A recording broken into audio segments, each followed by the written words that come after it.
الحمد لله الذي بنعمته تتم الصالحات. الحمد لله الذي يستفي من الأيام والشهور ما يشاء ويختار، ويختص من الأزمنة بالفضائل ما يريد، رحمة منه وتذكرة لأولي الألباب. وأشهد أن لا إله إلا الله وحده لا شريك له، الملك العزيز الغفار. وأشهد أن سيدنا وعظيمنا وحبيبنا وشفيع ذنوبنا محمد رسول الله المصطفى المختار، صلى الله عليه وعلى آله وصحبه ما تعاقب الليل والنهار وسلم تسليما كثيرا. أما بعد، عباد الله، أوصيكم ونفسي بتقوى الله عز وجل، فاتقوا الله حق تقاته وراقبوه في السر والنجوى. يقول المولى عز وجل: يا أيها الذين آمنوا اتقوا الله وكونوا مع الصادقين. فيقول: ما هي الفضائل التي خصها الله سبحانه وتعالى بشهر ذي الحجة؟ Fidèles musulmans, chers sœurs, chers frères en islam, rendons tous grâce à Allah subhanahu wa ta'ala, le Seigneur de l'univers, l'unique, le très haut. Allah qui nous a créés et nous a gratifiés en faisant de nous des membres de la communauté de son bien-aimé Muhammad sallallahu alayhi wa sallam, qui nous a guidés et a fait de nous des musulmans. Nous l'adorons et nous attestons qu'il n'y a aucune divinité digne d'être adorée en dehors de lui, et nous attestons que Muhammad sallallahu alayhi wa sallam est son noble serviteur et messager. Fidèles musulmans, chers sœurs, chers frères, depuis quelques vendredis, nos imams nous ont entretenus sur le dernier pilier de l'islam, c'est un pilier de l'islam qui est le hajj. Au cours du vendredi précédent, notre imam Ousmane Silla nous a enseigné sur le comportement du pèlerin. Lorsque Allah subhanahu wa ta'ala te donne la chance d'aller effectuer le hajj et t'a choisi parmi tant d'autres musulmans pour que tu puisses venir chez lui, alors il y a des comportements que nous devrons adopter pour que notre hajj soit un hajj exaucé. En dehors de ces comportements, alors nous allons faire du tourisme religieux et revenir chez nous sans que les actes que nous avons faits, que nous avons posés, l'adoration, les prières que nous avons faites à la Mecque, sans que cela ne soit exaucé. Fidèles musulmans, nous rendons grâce à Allah subhanahu wa ta'ala. Car aujourd'hui, nous pouvons dire que nos pèlerins, ils sont tous arrivés sur la terre de l'Arabie Saoudite. Certains sont toujours amenés, mais certains sont déjà arrivés à la Mecque, qui ont déjà effectué la Umrah. Nous prions Allah subhanahu wa ta'ala qu'il exauce leur Umrah, Allah subhanahu wa ta'ala exauce leur Hajj. Allah subhanahu wa ta'ala leur facilite tous les rites du Hajj. Parce que Dieu, il nous revient avec un Hajj exaucé qui n'a d'autre mérite que le paradis. Ainsi, chers frères, chers sœurs, nous disons que nous sommes dans le dernier vendredi du mois de Zulqa'da, le 11e mois de l'année musulmane. Alors cela doit nous interpeller, cela doit nous animer à savoir qu'il y a des moments qui arrivent qui sont précieux, des moments précieux au niveau de la spiritualité, des moments qu'Allah subhanahu wa ta'ala a choisi pour nous, pour l'adoration et pour faire mieux. Car, Inch'Allah, si Allah le veut, soit le dimanche est le premier du mois de Zulhijja, ou lundi est le premier du mois de Zulhijja. Lorsqu'on parle du mois de Zulhijja, c'est le mois de pèlerinage. Parce que Allah subhanahu wa ta'ala, il a choisi des moments. Et pour le pèlerinage, il a choisi un bon moment pour cela. يسألونك عن الأهلة قل هي مواقيت للناس والحج. Il t'interroge au sujet de la nuit. Dis-leur que c'est les signes.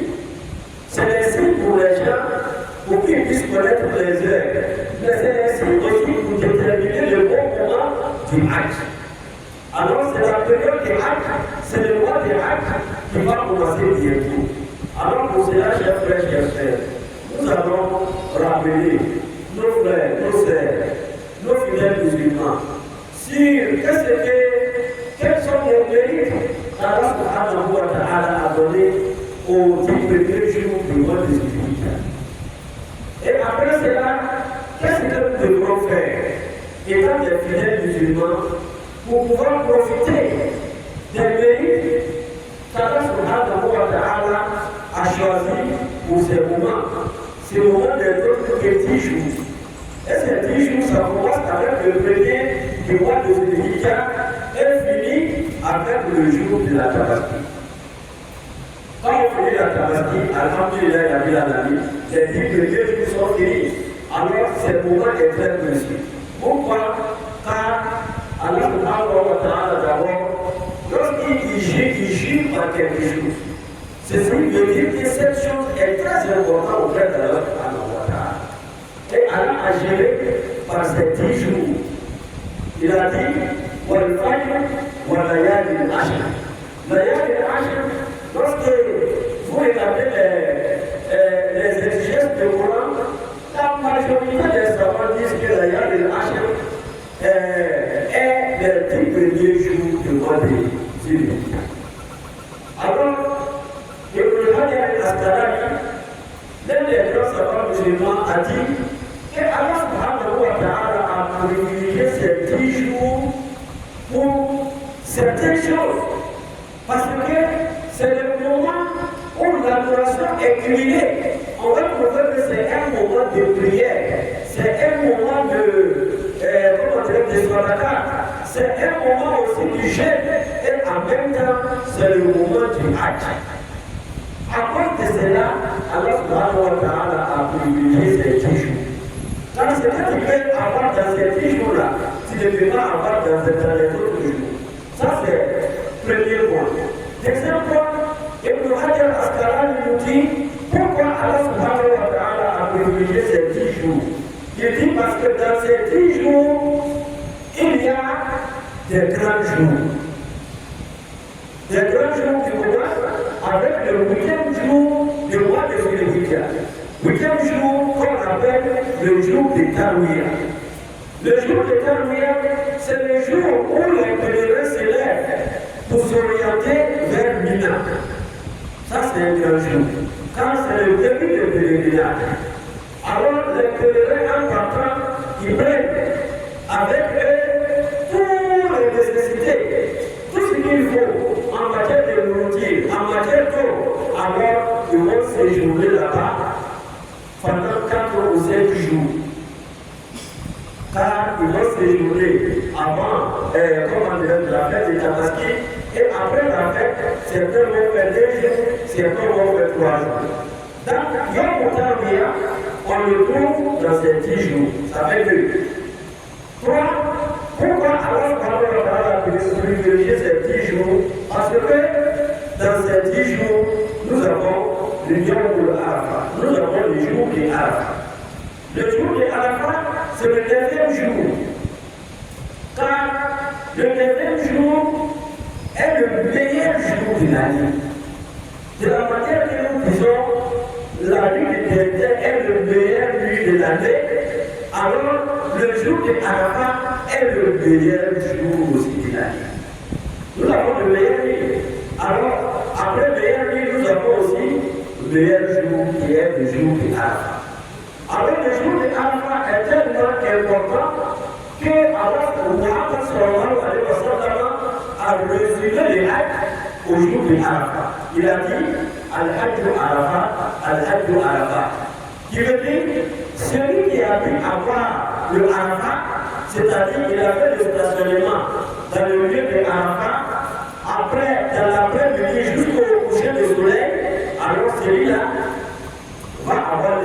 du Hajj. Mais le pèlerin qui vient sur les Arafat, après le coucher du soleil, alors lui, il va attendre d'aller coucher. Car tous les rites du Hajj, on peut les rattraper. Tous les prières du Hajj, on peut les rattraper. Mais lorsque on perd Arafat, alors il faut attendre d'aller coucher. C'est pour cela que Mohammed sallallahu alayhi wa sallam dit que le Hajj, c'est Arafat. Et puis le Hajj, le Arafat est un grand jour auquel Allah subhanahu wa ta'ala. C'est pour cela Allah subhanahu wa ta'ala a privilégié ces 10 jours, car il y a eu le jour de Arafat. Après le jour de Arafat, nous avons le jour de fête, le grand jour de Tabaski, qui se trouve dans ces 10 jours du premier du mois de Zulhijja. Alors, les musulmans, tout ceci pour nous interpeller, nous dire que le temps qu'Allah subhanahu wa ta'ala nous a donné est compté. Nous n'allons pas rester sur terre éternellement. Un jour, nous sommes appelés à partir. Mais avant de partir, il faut travailler. Car le jour et la nuit n'attendent pas. Alors, subhanahu wa ta'ala nous dit dans le Saint-Coran que c'est Allah qui a créé l'alternance entre le jour et la nuit. Jusqu'à le jour et la nuit vont se suivre. Alors, si toi tu vas passer 100 jours, 100 nuits sur terre, à chaque fois qu'une nuit passe, alors vous allez perdre une nuit. Ce qui t'appartient dans la nuit et le jour, c'est les bonnes œuvres que tu as mis là. À chaque fois qu'Allah te donne le jour, fais en sorte que ta journée soit meublée de bonnes œuvres. Fais en sorte que ta nuit aussi soit meublée de bonnes œuvres. Et c'est ce qui va te sauver le jour de Yom Kiyama. Alors, vu que l'âge n'attend pas, les moments qu'Allah subhanahu wa ta'ala nous donne sont les moments auxquels nous devons vraiment faire très attention. Nous devons nous concentrer et nous donner à l'adoration comme il faut. Notre chef nous le dit toujours, le chef Ousmane Diakité. Il dit, Allah, il nous a demandé de l'adorer. En tant que tel, Allah a recommandé son adoration. C'est obligatoire. Mais tous ceux qui adorent Allah subhanahu wa ta'ala ne sont pas au même niveau. Pourquoi? Parce que pour réussir l'adoration d'Allah, il faut l'adorer avec l'intelligence. Il faut être intelligent. Lorsqu'on te dit que dans cet acte-là, on gagne temps, alors toi, il faut débattre pour l'avoir. Et c'est ce qui est en train d'arriver. Mohammed sallallahu alayhi wa sallam, il nous a conseillé, il nous a enseigné sur les mérites de ces 10 jours. Qui veut dire que ce n'est pas comme les autres jours. Allah a béni ces 10 jours-là. De la manière que nous parlons des 10 dernières nuits du mois de Ramadan, ainsi nous parlons des 10 premiers jours du mois de Zulhijja. Fidèles musulmans, chers frères, chers sœurs, vu que ce moment est un moment d'adoration, qu'est-ce que nous devons faire? Et c'est ce qui est important. Pour qu'à partir de dimanche, à partir de lundi, alors le mois a commencé. D'ici le 10, qu'est-ce que nous devons faire? Fidèles musulmans, la première des choses, c'est d'avoir une bonne intention. Comme on dit, les actes ne valent que par leur intention. Avant d'être engagé, il faut t'engager avec une intention sincère. Alors, il faut se répartir. Car Allah subhanahu wa ta'ala aime toujours ceux qui se répandent vers lui. Alors, peut-être musulmans, une fois qu'on a une bonne intention, et nous avons formulé l'intention de passer ces bons moments avec les bons actes, qu'est-ce que nous devons faire? La première des choses, c'est de faire très attention aux actes obligatoires. Les actes obligatoires, je dis quoi? Les prières. Parce que l'adoration d'Allah subhanahu wa ta'ala commence par là. Quand on veut adorer Allah, ça commence avec les obligations. Il ne faut pas laisser les obligations et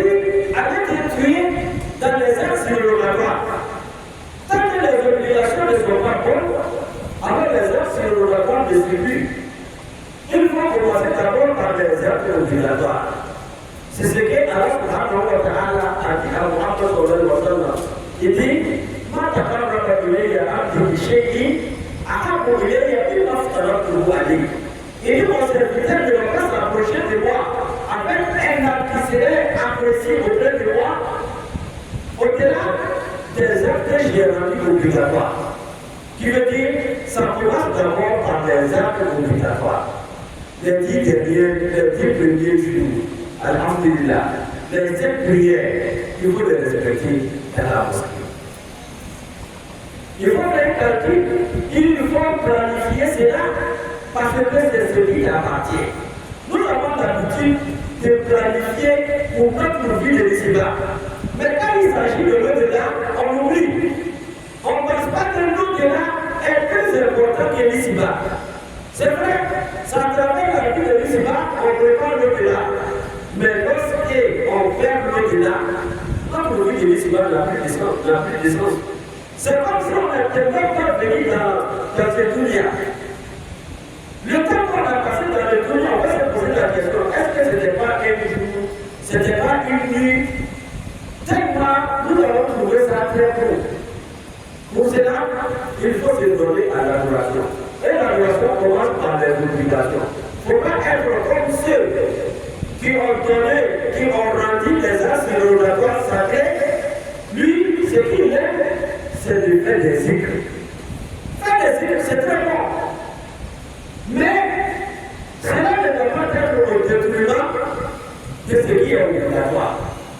Ça ne doit pas t'empêcher de venir prier à la mosquée.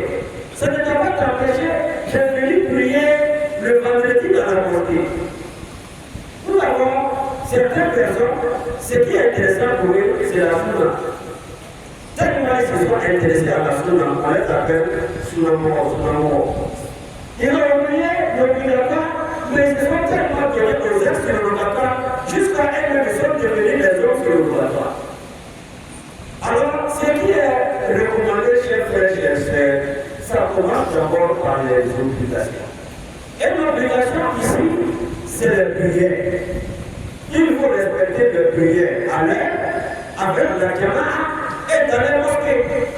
Ça, c'est le premier acte que nous devons faire très attention au cours des 10 premiers jours du mois de juillet. Après cela, qu'est-ce que nous devons faire? Si nous avons la possibilité, la santé, de gérer les 9 premiers jours, il faut le faire. Car c'est le moment précis auquel Allah subhanahu wa ta'ala est dans un hadith, une de nos mères nous rapporte que Muhammad sallallahu alayhi wa sallam gênait les 9 premiers jours du mois de Zulhijja. Alors, fidèles musulmans, le jeûne, c'est surrogatoire, ce n'est pas une obligation.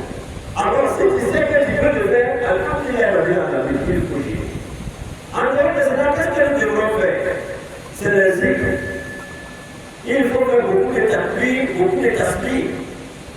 Subhanallah, walhamdulillah, wa la ilaha illallah, wallahu akbar, wa la hawla, wa la quwwata illa billahi al-ali al-azim. C'est le zikr qu'il faut faire toujours, au cours de ces 10 premiers jours du mois de Zulhijja. Il faut invoquer Allah subhanahu wa ta'ala.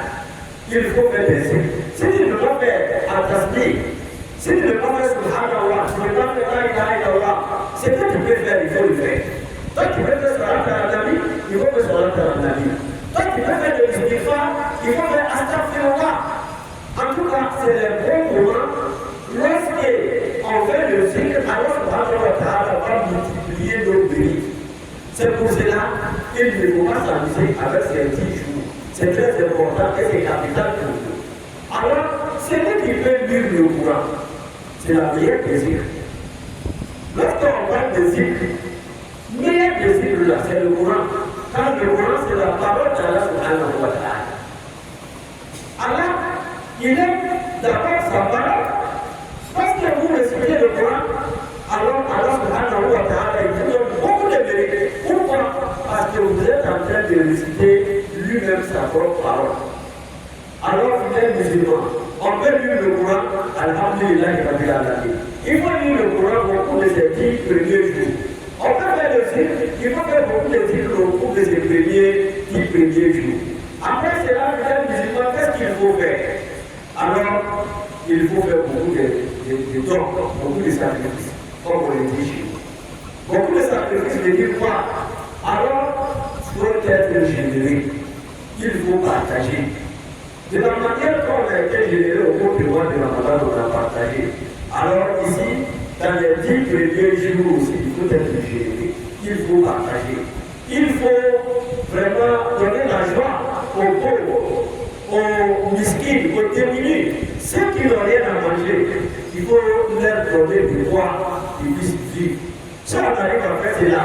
Alors, dans les autres mois, on a mérite, mais dans ces jours précis, Allah subhanahu wa ta'ala va nous donner plus de mérite que les autres jours. Parce que ces jours sont les 10 meilleurs jours de l'année. Et dans les 10 meilleurs jours de l'année, on trouve le meilleur jour de l'année, qui est Yom Arafat. On trouve la grand jour auprès d'Allah, le grand jour auprès d'Allah de l'année, qui est le jour de la Tabaski. Alors, frères musulmans, c'est le moment de nous donner à l'adoration. Après cela, il faut se dire que le jour de Arafat est un bon moment pour gêner. On n'a pas pu gêner les 9 jours, mais on fait tout pour pouvoir gêner le jour de Arafat. Quand on gêne le jour de Arafat, Allah subhanahu wa ta'ala va nous donner des mérites parce que nous, on n'a pas eu le hajj. Parce que celui qui est en train de faire le pèlerinage, lui, il n'est pas concerné par le gène. Parce que lui-même, il est sur Arafat. Alors, le lieu de Arafat est le lieu par excellence de prière, d'adoration. Alors, lui, il est en prière, en communion avec Allah subhanahu wa ta'ala. Mais nous qui ne sommes pas là-bas, alors nous devons gêner. Les compagnons de Mohammed sallallahu alayhi wa sallam lui ont posé la question, comme il le faisait à chaque fois que Mohammed parlait des bons moments, il disait, qu'est-ce que nous devons faire? Et si on fait ceci, qu'est-ce que nous pouvons avoir comme mérite? Ils ont posé la question au prophète Mohammed sallallahu alayhi wa sallam. Quand on gêne le jour de Arafat, on gagne quoi? Mohammed a répondu, il a dit, quand tu gênes le jour de Arafat, Allah subhanahu wa ta'ala va te pardonner les péchés de l'année précédente et les péchés de l'année en cours. Ça te fait d'ailleurs le pardon de 2 ans. C'est une occasion à ne pas rater. Je vais gêner un jour et à travers le gêne de ce jour, Allah subhanahu wa ta'ala va me pardonner les péchés de 10 ans. Alhamdulillah rabbil alamin. Donc, frères musulmans, lorsque le jour de Arafat arrive, il faut gêner le jour de Arafat. Après cela, lorsque Allah subhanahu wa ta'ala te donne le jour de Tabaski, si tu as les moyens, il faut émouler un bouton. C'est-à-dire qu'il faut émouler un sacrifice pour Allah subhanahu wa ta'ala. Le sacrifice que vous allez donner à Allah, alors Allah subhanahu wa ta'ala, il va vous récompenser pour cela. Voici les différents actes que nous devons poser au cours des 10 premiers jours du mois de Zulhijja. Pour ceux qui veulent vraiment faire ce sacrifice, il est recommandé, une fois que le mois arrive, de ressembler au pèlerin. Parce que le pèlerin, une fois qu'il est dans la sacralité, alors il est interdit de couper les autres, de se raser, de se coiffer, jusqu'à ce qu'il enlève les touches. Jusqu'à ce qu'il va désacraliser. Alors, les musulmans, quand ils viennent, c'est pas une obligation, mais ça fait partie des actes très conseillés. Tu veux immoler une bête, depuis le premier, alors il faut commencer à ressembler au pèlerin qui est au pèlerinage à la mer. Si on a pu le faire, on a cette mérite, Inch'Allah. Alors, subhanahu wa ta'ala, il n'entend de nous que cela, c'est pas notre beauté, c'est pas notre forme, c'est pas notre classe sociale qui intéresse Allah subhanahu wa ta'ala. Ce qui intéresse Allah, qu'est-ce que tu as donné à Allah? Quelle adoration tu as fait pour Allah subhanahu wa ta'ala? C'est ce qui est intéressant. Le jour de Yom Al-Qiyamah, c'est la question qui va te poser. Je t'ai donné la vie. Qu'est-ce que tu as fait avec la vie? Je t'ai donné la santé. Qu'est-ce que tu en as fait? Je t'ai donné la connaissance. Qu'est-ce que tu as fait avec la connaissance? Ça veut dire tout ce que Allah subhanahu wa ta'ala t'a donné généreusement. Alors sache que le jour de Yom Al-Qiyamah, il va t'interroger à ce sujet. Qu'est-ce que tu as fait avec? Alors, Allah, il attend de toi que tu dis tout ce que tu m'as donné, toutes les grâces que tu m'as fait, ces grâces-là, je les investis dans ton adoration. Je les investis pour que je puisse m'approcher à toi, Allah subhanahu wa ta'ala. C'est ce qui est intéressant. Allah t'a donné l'argent. L'argent là, tu as pris et tu as cherché Allah avec. Tu n'es pas allé dépenser dans le halal, mais tu as dépensé toujours dans le halal. Voilà, alhamdulillah, tu es sauvé. Alors le bien matériel que tu m'as donné, j'ai dépensé dans le halal. Alhamdulillah. Alors la santé que tu m'as donnée, cette santé-là, je l'ai utilisée pour mettre des œuvres que tu m'as recommandées. Alhamdulillah, il m'a dit la vie. Chers frères, chers sœurs, voici ce que Allah subhanahu wa ta'ala attend de nous le jour de la résurrection. Alors, le moment qu'il nous donne, c'est ce qui nous appartient. Nous l'avons toujours dit ici. Ce que Allah t'a donné aujourd'hui, c'est ce qui t'appartient. Mais ne laisse pas aujourd'hui ou demain. Ne dis pas, non, c'est pas grave. Je vais laisser ça passer. Inch'Allah, l'année prochaine, je vais me préparer dignement pour ça. Non, non, non. Il ne faut pas dire l'année prochaine. Cette année, le temps qu'Allah t'a donné, c'est ce qui est important. Il faut l'utiliser pour avoir Allah, chers frères, chers frères. Alors, si c'est, nous demandons à Allah subhanahu wa ta'ala de nous pardonner nos péchés, qu'Allah subhanahu wa ta'ala fortifie nos voies, et qu'Allah subhanahu wa ta'ala nous apporte le bonheur éternel. أقول قولي هذا وأستغفر الله العظيم الجليل لي ولكم ولسائر المسلمين من كل ذنب فاستغفروه وهو الغفور الرحيم.